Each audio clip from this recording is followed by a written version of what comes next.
Hello दोस्तों, UPSC ज्ञानदायिनी के इस बेस्ट प्लेटफॉर्म पर आप सभी का स्वागत और अभिनंदन है। जैसे कि आप सभी लोगों को पता है, यूपी ट्रिपल एससी पेट के माध्यम से भी क्लासें यहाँ पर उपलब्ध होने लगी हैं। दोपहर 2 बजे ये क्लासें आप सभी के बीच में दी जाती हैं, तो इन्हें लेना बिल्कुल भी ना भूलें, क्योंकि यहीं से प्रश्न आपके एग्जाम में देखने को मिलेंगे। और ये 100% गारंटी के साथ बात कही जा रही है, क्योंकि जो सिलेबस है उसके अकॉर्डिंग टॉपिक लेकर आपको पढ़ाया जा रहा है। अब जो सिलेबस है उसी के हिसाब से प्रश्न भी बनेंगे, जाहिर सी बात है। तो आज जैसे कि आप सभी लोगों ने देखा होगा कि आपको पहले थोड़ा सा थ्योरी और फिर क्वेश्चन आंसर कराए जा रहे हैं। तो आपको 30 मिनट के अंदर हम पूरा का पूरा देने का प्रयास कर रहे हैं कि आपको थ्योरी भी दे दें और क्वेश्चन आंसर भी दे दें। तो आप सभी लोग इसे ज्यादा से ज्यादा उन बच्चों तक पहुंचाने का प्रयास करें जिनके पास सुविधाएं नहीं है, जिनके पास बुक नहीं पहुंच पा रही हैं, जिनका सपना है यूपी ट्रिपल एससी पेट पास करना। क्योंकि हर किसी का सपना अलग अलग होता है। ये नहीं होता है कि अरे सपने हमने देखे थे पूरे कैसे करें। सपना सपना होता है। कोई यूपी ट्रिपल एससी के लिए सपना देख रहा है, कोई यूपीएससी के लिए देख रहा है, कोई आरओ के लिए देख रहा है। सपने अपने होते हैं, किसी गैर के नहीं हो सकते हैं कि नहीं वो तो यूपीएससी देख रहा है तो मैं भी यूपीएससी ही देखूं, क्यों यूपी ट्रिपल एससी देखूं। ऐसा कुछ भी नहीं है ना। सपने और वर्क कार्य आप अपने से कर सकते हैं, किसी पर निर्भर होकर या किसी को देखकर बिल्कुल नहीं कर सकते। गर्मी बहुत ज्यादा है लेकिन आपकी क्लासें रेगुलर आती हैं।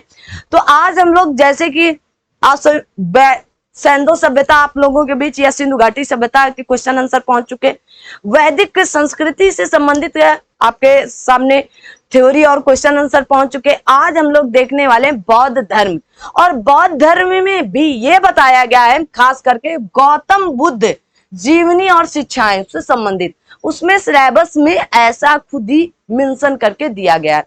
तो आइए आज बात करते हैं और सीधा मुद्दे की बात करते हैं। और जो बहुत चीजें इंपॉर्टेंट है उनमें मैंने ऑलरेडी पेन या कह सकते हैं हाईलाइट करके दे दिया है, इनको जरूर आप देखेंगे, ठीक है ना।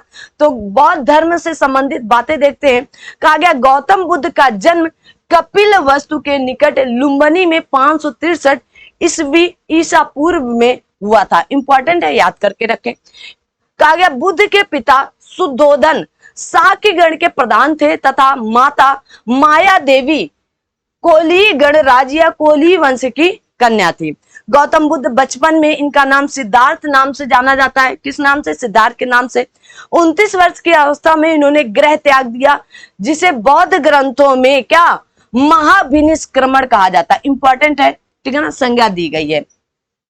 मौर्य वंशी शासक अशोक के रुम्मनिदेयी, किसमें? रुम्मनिदेयी अभिलेख से सूचना मिलती है कि शाक्य मुनि बौद्ध का जन्म लुम्बिनी में हुआ था। कहां पर? लुम्बिनी में हुआ था। कहा गया महात्मा बुद्ध ने अपना पहला उपदेश सारनाथ में दिया। इस प्रथम उपदेश को धर्म चक्र प्रवर्तन कहा जाता है। इंपॉर्टेंट है, लिख के एकदम अपने पास रखें। अगला आता है महात्मा बुद्ध ने मल्ल गणराज की राजधानी कुशीनारा में 483 ईसा पूर्व में 80 वर्ष की अवस्था में शरीर त्याग दिया। कहां पर? तो इंपॉर्टेंट है, कुशीनारा में। पूछा जाता है कहां पर? कुशीनारा में। इंपॉर्टेंट है, जरूर देखेंगे। कहा गया बौद्ध ग्रंथों में इसे शरीर त्यागने को क्या कहा गया है? तो कहा गया महापरिनिर्वाण कहा जाता है। क्या कहा जाता है? महापरिनिर्वाण कहा जाता है। 6 वर्षों की कठिन साधना के पश्चात, मतलब 29 वर्ष की अवस्था में इन्होंने घर त्यागा था और 35 वर्ष की अवस्था में वैशाख पूर्णिमा की रात्रि को एक पीपल के वृक्ष के नीचे गौतम बुद्ध को ज्ञान प्राप्त हुआ था। ज्ञान प्राप्ति के बाद ये बुद्ध कहलाए थे। क्या कहलाए थे? बुद्ध कहलाए। कहा गया बुद्ध के सबसे अधिक शिष्य कौशल राज्य में, कहां पर? कौशल राज्य में हुए थे। महात्मा बुद्ध वत्स राज उदयन के शासन काल में कौशाम्बी आए थे। कहां पर? कौशाम्बी। इसीलिए कहा जाता है बौद्ध और जैन का संगम स्थल कहां माना जाता है? कौशाम्बी को माना जाता है, ठीक है। तो कहां आए थे? कौशाम्बी आए थे। किसके शासन काल में? तो उदयन के शासन काल में, ठीक है, याद रखिए। प्रथम बौद्ध संगीत कब हुई थी? तो कहा गया प्रथम बौद्ध परिषद या संगीत कब हुई थी? तो बुद्ध की मृत्यु के तत्काल बाद राजगिरी के कहा गया सप्तपर्णी गुफा में हुई थी। और अजात शत्रु महात्मा बुद्ध के समकालीन शासक थे। पूछा जाता है कौन शासक थे, ठीक है। प्रथम बौद्ध संगीत की अध्यक्षता महाकश्यप या महाकश्यप ने की थी। किसने की थी? महाकश्यप। तो कब हुई थी प्रथम बौद्ध संगीत? तो 483 ईसा पूर्व में, याद रखिएगा। ठीक है, कब हुई थी? 483 ईसा पूर्व। द्वितीय बौद्ध संगीत का आयोजन काला अशोक, जो शिशु नागवंशी के शासनकाल में बुद्ध की मृत्यु के 100 वर्ष बाद वैशाली में दिया गया। तो कब? 100 वर्ष बाद, ईसा पूर्व में, 383 ईसा पूर्व में। ठीक है ना, याद रखिएगा। और तृतीय बौद्ध संगीत मौर्य सम्राट अशोक के शासनकाल में पाटलिपुत्र में हुई थी।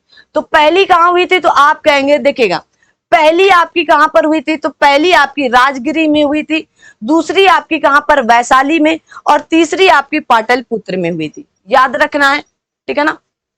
आगे कहा गया कि मुगल पुत्र तिस्त तृतीय बौद्ध संगीत के अध्यक्ष थे। मोस्ट इंपॉर्टेंट है। ठीक है, कब हुई थी बताएं? तो आप देखेंगे 243 ईसा पूर्व में। कब? ईसा पूर्व में। कहीं कहीं पर ये 247 ईसा पूर्व, अलग अलग बुकों पर अलग अलग मिलता है, तो कंफ्यूज नहीं होना है। ठीक है ना। आगे, चतुर्थ बौद्ध संगीत कनिष्क के शासन काल में कुंडन वन कश्मीर में हुई थी। ठीक है ना। इसमें देखिए एक नया वर्ग हुआ था, इसमें अध्यक्ष भी थे और उपाध्यक्ष। तो अध्यक्षता किसने की थी? तो वसुमित्र ने, और उपाध्यक्ष अश्वघोष ने की थी। इसमें कहा गया है कि देवदत्त बुद्ध का चचेरा भाई था। कौन था? चचेरा भाई था। अभी इसके बारे में एक कथन भी है, आइए देखते हैं। अब ये आपके साथ एक साथ देखिएगा दे दी गई हैं। ये क्या है? तो आप कहेंगे बौद्ध सभाएं हैं, तो आपको ये स्क्रीनशॉट ले लेना चाहिए। ठीक है ना, इसका आप स्क्रीनशॉट ले सकते हैं, क्योंकि यहां से आपको प्रश्न पूछा जाता है। आप स्क्रीनशॉट ले लीजिएगा, और इम्पोर्टेंट है, आप लिख लो, मोस्ट इंपॉर्टेंट है आपके लिए, यहां से प्रश्न बनता ही बनता है। ठीक है ना। तो मैंने सब कुछ बता दिया, बार बार बताने का काम नहीं, बस आपके लिए मैंने ये रखा था ताकि आपको सुविधाजनक रहे। ठीक है। प्रथम 483, 383, 247 और कहीं कहीं 243 भी मिलता है। और ये प्रथम शताब्दी में हुआ था, कुंडन कश्मीर में। वसुमित्र क्या थे? अध्यक्ष थे। ठीक है ना। और कनिष्क के शासनकाल में हुआ था, अश्वघोष इसके उपाध्यक्ष थे। आगे बढ़ते हैं। कहा गया देवदत्त, जो देवदत्त थे पहले उनका अनुगत बना, मतलब स्वागत सत्कार सम्मान करते थे, फिर उनका विरोधी बन गया था। कौन थे देवदत्त? इनके चचेरे भाई थे। ठीक है ना। कहा गया सर्वप्रथम बुद्ध ने जिन 4 आर्य सत्यों का उपदेश दिया वो इस प्रकार है। दुख है, उन्होंने क्या देखा था? दुख ही दुख है, दुख समुदाय है, दुख निरोध है, दुख कहा गया निरोध गामिनी प्रतिपदा है। इन चारों को क्रम से याद रखना। दुख है, दुख का समुदाय है, दुख निरोध है, बड़ा भाई है ना, दुख निरोध है, और दुख निरोध है तो दुख निरोध गामिनी प्रतिपदा भी है। इंपॉर्टेंट है, याद करके रखिएगा। आगे बढ़ते हैं। कहा गया बुद्ध के जीवन से संबंध प्रतीक पूछे ही जाते हैं, जैसे घटना। मोस्ट इंपॉर्टेंट है, ये घटना है और ये प्रतीक है। कहा जाता है इनका जन्म तो कमल व शांड माना जाता है, कमल व शांड पर। ठीक है। कहा गया गृह त्याग, घोड़ा क्या माना जाता है? घोड़ा। और ज्ञान तो कहा गया पीपल या बोधि वृक्ष माना जाता है। निर्वाण तो पद चिन्ह माने जाते हैं, मृत्यु स्तूप माना जाता है। तो इनको आप याद करके रखिएगा, इसीलिए मैंने हाईलाइट किया है ताकि आप इनको याद करके रखें। कहा गया महात्मा बुद्ध कर्म सिद्धांत पर विश्वास करते। किस पर? कर्म करो फल की इच्छा ना करो। अपने प्रिय शिष्य आनंद के कहने पर, किसके? आनंद के कहने पर बुद्ध ने वैशाली में, पूछा जाता है कहां पर? वैशाली में स्त्रियों को बौद्ध संगीत में बिच्छुड़ी के रूप में प्रवेश की अनुमति प्रदान की थी। तो कहां पर? वैशाली में। किनको? स्त्रियों को। ठीक है। बौद्ध संगीत में सर्वप्रथम शामिल होने वाली स्त्री कौन थी? तो महाप्रजापति गौतमी थी। मोस्ट इंपॉर्टेंट है, चिपका लो अपने सीने से, इंपॉर्टेंट है। कहा गया त्रिपिटक बौद्ध ग्रंथों में सर्वाधिक महत्वपूर्ण है, और बुद्ध की मृत्यु के बाद उनकी शिक्षाओं को संकलित कर 3 भागों में बांटा गया। इन्हीं को त्रिपिटक कहते हैं। विनय पिटक, जिसमें संघ संबंधी नियम तथा आचार की शिक्षाएं दी गई हैं। सुत्त पिटक, इसमें धार्मिक सिद्धांत है। और अभिधम्म पिटक इसमें दार्शनिक सिद्धांत है। क्या है? दार्शनिक सिद्धांत। तो आपको याद रखना है विनय में क्या दिया गया है, तो आप देखेंगे कि विनय पिटक में संघ संबंधी या आचार, विनय कैसा होना चाहिए आपका, एकदम आचार, मतलब आपका हाव भाव आचार की शिक्षाएं है, तो आप संघ संबंधी नियम तथा आचार की बात कही गई विनय। सूत्र पिटक में धार्मिक सिद्धांत और अभिधम्म पिटक में दार्शनिक सिद्धांत से संबंधित है। कहा गया थेरी, थेरी गाथा बौद्ध संगीत ही है। क्या है? बौद्ध संगीत ही है। इसमें 32 बौद्ध कवित्रियों की कविताएं संकलित है। इंपॉर्टेंट है, लिख लो अपने साथ। बिहार में राजगिरी की पहाड़ियों जो 400 मीटर की ऊंचाई पर स्थित शांति स्तूप, पूछा जाता है शांति स्तूप कहां पर है, तो बिहार के राजगिरी में है। ठीक है, विश्व का सबसे ऊंचा कहा जाने वाला विश्व शांति स्तूप है। मोस्ट इंपॉर्टेंट, विश्व का सबसे ऊंचा कहा जाने वाला। कहा गया भरहुत एवं रांची के स्तूप की स्थापना मौर्य शासक अशोक के शासनकाल में हुई थी। इंपॉर्टेंट है। कहा गया अमरावती स्तूप का निर्माण सातवाहन के समय में हुआ था और सातवाहनों की राजधानी प्रतिष्ठान या पैठन थी। इनकी प्रारंभिक राजधानी अमरावती मानी जाती है, याद रखेंगे। कहा गया महास्तूप का निर्माण अशोक के समय में ईंटों की सहायता से हुआ था, जिसके चारों ओर काष्ठ की वेदिका बनी होती थी। आप स्तूप देखने जाएंगे तो चारों ओर काष्ठ की वेदिका बनी होती हैं। शुंग काल में उसे पाषाण पट्टिकाओं से जड़ा गया तथा वेदिका भी पत्थर की ही बनाई गई। क्या? वेदिकाएं भी पत्थर की बनाई गई। आगे बढ़ते हैं। कहा गया सातवाहन युग में वेदिका के चारों दिशाओं में 4 तोरण लगा दिए गए। अब किसमें? सातवाहन युग में। सबके अलग अलग है और अलग अलग आपको याद रखना है, ठीक है ना। कहा गया बौद्ध दर्शन में कहा गया क्षणिकवाद को स्वीकार किया गया। दुख क्या है? क्षण भर के लिए आया फिर चला जाएगा, वो होता भी है ना। आइए, गौतम बुद्ध को एशिया के ज्योतिपुंज के तौर पर जाना जाता है। इंपॉर्टेंट है, एकदम चिपका लो। कहा गया गौतम बुद्ध के जीवन पर एडविन अर्नाल्ड ने लाइट ऑफ एशिया नामक काव्य पुस्तक की रचना की थी। यह लंदन में 1879 ईस्वी में प्रकाशित हुई थी। इंपॉर्टेंट है। लाइट ऑफ एशिया पुस्तक कहा गया ललित विस्तार के विषय वस्तु पर आधारित है। किस पर? ललित विस्तार के विषय वस्तु पर पूछा गया है प्रश्न। अभी प्रश्न भी दिखाएंगे आपको, ठीक है ना। आइए चलते हैं।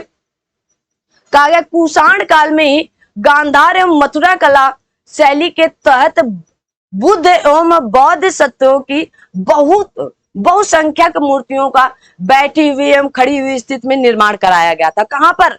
तो कुषाण काल में गांधार और मथुरा कला शैली के तहत किसकी? बुद्ध और बौद्ध सत्यों की, ठीक है ना, बहुसंख्यक मूर्तियों का निर्माण कराया गया। कहा गया भूमि स्पर्श मुद्रा की सारनाथ की बुद्ध मूर्ति, जो बुद्ध की मूर्ति है, गुप्त काल से संबंधित है। भूमि को स्पर्श कर रहे हैं, ऐसे करके भूमि को स्पर्श कर रहे हैं, ठीक है ना, याद रखिएगा। बौद्ध ग्रंथ अंगुत्तर निकाय में वर्णित कहा गया 16 महाजनपदों में से मल्ल एक महाजनपद था, ठीक है ना, याद रखना, ठीक है। आगे बढ़ते हैं। कहा गया नागार्जुन कनिष्क के दरबार की एक महान विभूति था, उसकी तुलना मार्टिन लूथर से की गई थी। चिपका लो, मोस्ट इंपॉर्टेंट। नागार्जुन जो था कनिष्क के दरबार का एक महान विभूत हुआ करता था, उसकी तुलना किससे? मार्टिन लूथर से की गई थी। इंपॉर्टेंट है। कनिष्क के दरबार में वसुमित्र, अश्वघोष, चरक भी थे और कहा गया वेनशांग ने उसे संसार की 4 मार्गदर्शक शक्तियों में से एक कहा है, ठीक है, इंपॉर्टेंट है। आगे बढ़ते हैं। अब आता है आपका प्रश्न। कहा गया गौतम बुद्ध का जन्म कब हुआ? बताएं। गौतम बुद्ध का जन्म कब हुआ? तो आप कहेंगे 563 ईसा पूर्व में हुआ। और कहां हुआ? तो आप कहेंगे कपिलवस्तु के निकट लुम्बिनी में हुआ। कहां पर हुआ? लुम्बिनी में हुआ, याद रखना। कहां पर हुआ? लुम्बिनी में हुआ। अगले प्रश्न की तरफ चलते हैं। कहा गया बुद्ध के जीवन की किस घटना को महाविनिष्क्रमण के रूप में जाना जाता है? तो उनका महापरिनिर्वाण, उनका जन्म, उनका गृह त्याग या उनका प्रबोधन, बताएं आप सभी लोग। तो क्या हुआ, देखो महाविनिष्क्रमण के रूप में किसे जाना गया था, तो उनका क्या गृह त्याग को जाना गया था, उनके गृह त्याग को। ठीक है, इंपॉर्टेंट है, लगा कर रखिएगा। अगले प्रश्न की तरफ कहा गया गौतम बुद्ध की मां किस वंश से संबंधित थी, तो शाक्य वंश से, लिच्छवी वंश से, माया वंश से या कोली वंश से, बताएं क्या होगा। तो आप सभी लोगों को पता है कि उनकी माता माया देवी कोली वंश से संबंधित थी। नहीं पता है तो बिल्कुल पता करके रखें, यहीं से प्रश्न बनकर आएंगे। कहा गया बुद्ध का जन्म हुआ था, तो कहां हुआ था, लुम्बिनी में। कहां हुआ था, तो आप कहेंगे बुद्ध का जन्म लुम्बिनी में हुआ था। अगले प्रश्न की तरफ बढ़ते हैं। कहा गया निम्नलिखित में से कौन एक अशोक का अभिलेख इस परंपरा की पुष्टि करता है कि गौतम बुद्ध का जन्म लुम्बिनी में हुआ था। मैंने अभी बताया कि अशोक का रुम्मनदेही स्तंभ लेख बताता है। याद करके रखो अपने साथ इनको, ठीक है ना, क्या करके रखो, याद करके। 10 मिनट के अंदर ये क्लास खत्म होनी ही चाहिए हर हाल में। आगे कहा गया है कि निम्नलिखित में से किस राजा के एक अभिलेख से सूचना मिलती है कि शाक्य मुनि बुद्ध का जन्म लुम्बिनी में हुआ था, तो अशोक। किसके द्वारा, अशोक। और किसी की अभी बात हाल फिलहाल नहीं की गई, तो किसकी की गई है, तो अशोक की गई है। ठीक है, आगे बढ़ते हैं। कहा गया महात्मा बुद्ध का महापरिनिर्वाण कहाँ हुआ। अब बताएं महापरिनिर्वाण कहाँ हुआ। लुम्बिनी में तो जन्म हुआ था, बोध गया, कपिलवस्तु लुम्बिनी के पास ही है, तो कुशीनारा में महापरिनिर्वाण या क्या हुए थे, प्राण त्यागे थे अपने। ठीक है भैया, आप मृत्यु हुई थी, क्या हुई थी, मृत्यु हुई थी। कहां पर, तो आप कहेंगे कुशीनगर में। ठीक है ना, आगे देखते हैं। कहा गया महापरिनिर्वाण मंदिर अवस्थित है कुशीनगर में। कहां पर है, तो आप कहेंगे कहां पर स्थित है, कुशीनगर में होगा। गौतम बताएं जल्दी से कहां पर होगा, महापरिनिर्वाण मंदिर कहां पर अवस्थित होगा, कुशीनगर में। ठीक है, याद रखिए। अगले प्रश्न की तरफ चलते हैं। कहा गया बुद्ध द्वारा रूपांतरित निम्न व्यक्तियों में से कौन अंतिम था।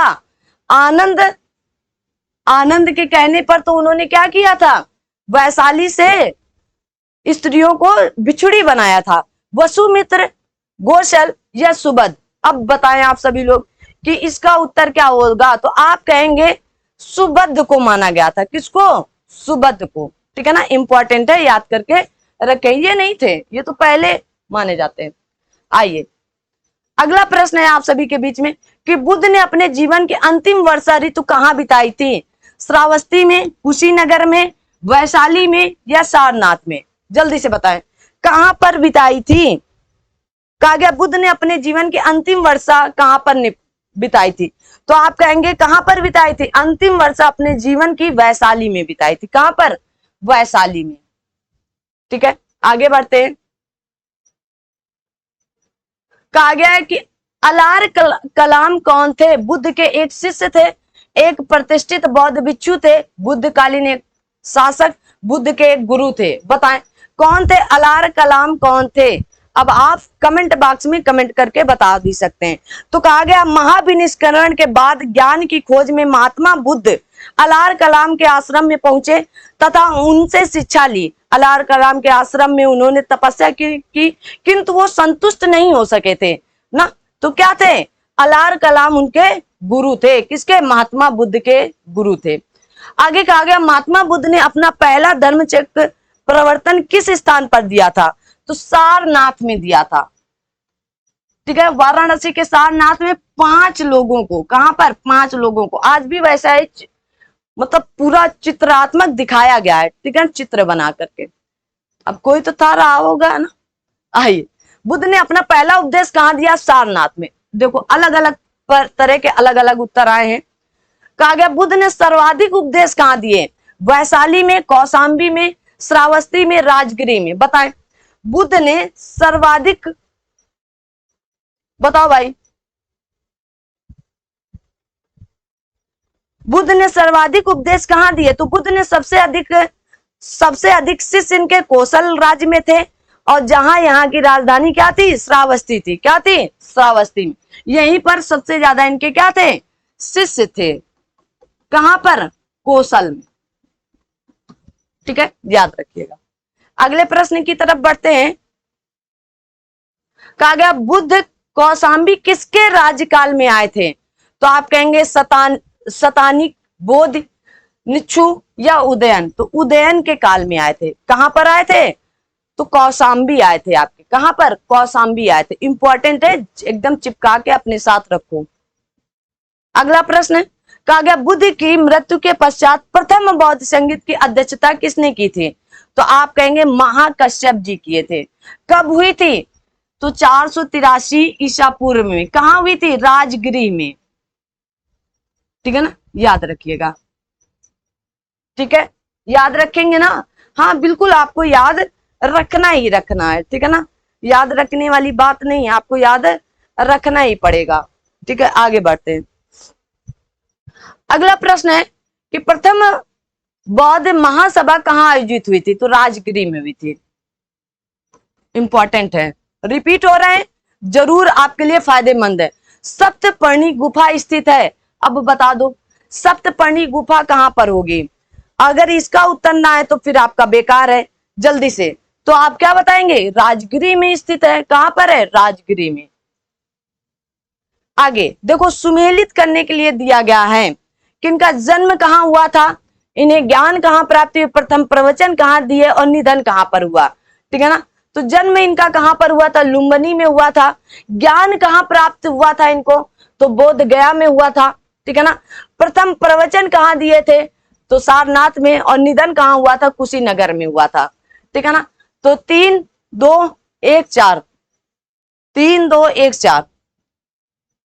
ठीक है, सी उत्तर बिल्कुल सही है। अब आप इसको देख सकते हैं, मिलान कर सकते हैं। अगला है कि जन्म कहां हुआ? अच्छा, अब ये चिन्ह आ गए। जन्म के लिए प्रथम प्रवचन, महाबोधि और त्याग के लिए बताएं भाई। तो जन्म के लिए क्या था? कमल। क्या था? जल्दी से बताओ क्या था? जन्म के लिए, प्रथम प्रवचन के लिए धर्मचक्र प्रवर्तन, महाबोधि बोधि वृक्ष में, और त्याग घोड़ा का किए थे। ठीक है ना, तो जन्म कहां हुआ था? कमल में। ठीक है, प्रथम प्रवचन कहां किसे कहा गया? तो धर्मचक्र प्रवर्तन, महाबोधि बोधि वृक्ष में, और त्याग किसका किए? घोड़े का। तो 4 2 1 3, 4 2 1 3 डी उत्तर। आगे बढ़ते हैं। कहा गया बौद्ध संघ में भिक्षुणी के रूप में स्त्रियों के प्रवेश की अनुमति बुद्ध द्वारा दी गई थी। कहां पर? वैशाली में, राजगृह में, श्रावस्ती में, कुशीनगर में। बताओ भाई कहां पर दी गई थी? अब ये आपका काम है। अब आप सभी लोग फटाफट बताएं और उत्तर दें। ठीक है ना, जैसे मैंने कहा कि 10 मिनट के अंदर अंदर, मतलब अब तो 3 मिनट के अंदर अंदर आपकी ये क्लास खत्म हो जानी चाहिए। तो जल्दी से बताओ कहां दी थी? मैंने आपको डिटेल में बताया भी था। तो कहां दिए थे? वैशाली में। वैशाली में। और सबसे पहले कौन थी हुई? तो प्रजापति गौतमी हुई थी। त्रिपिटक क्या है? तो कहा गया महात्मा बुद्ध, अरे गांधी जी के 3 बंदर की बात कही गई, ब्रह्मा विष्णु महेश की बात, महावीर के 3 नगीने थे, या बुद्ध के उपदेशों का संग्रह था। बुद्ध के उपदेशों का क्या था? तो आप कहेंगे बुद्ध के उपदेशों का ये संग्रह हुआ करता था।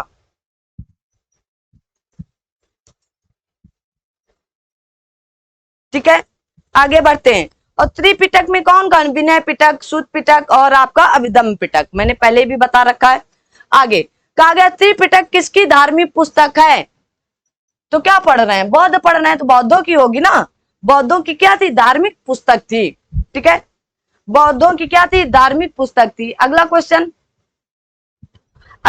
निम्नलिखित में से किस बौद्ध ग्रंथ में संघ जीवन के नियम प्राप्त होते हैं?